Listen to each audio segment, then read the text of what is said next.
great brands are actually an art and a science of what to leave out, what not to say, what not to show.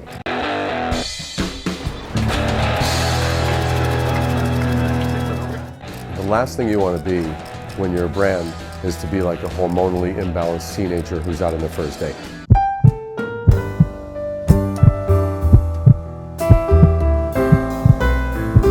They don't know what to say, so they start saying everything sort of frantically. Exercise the art of knowing when to stop talking, stop writing, stop drawing, stop filming, stop playing.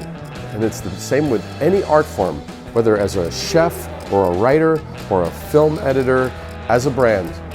Know what to leave in, know what to leave out, and some questions you could ask yourself is, does this contribute to the story? Does this contribute to the aspiration? Knowing when to stop is as important as knowing when to start.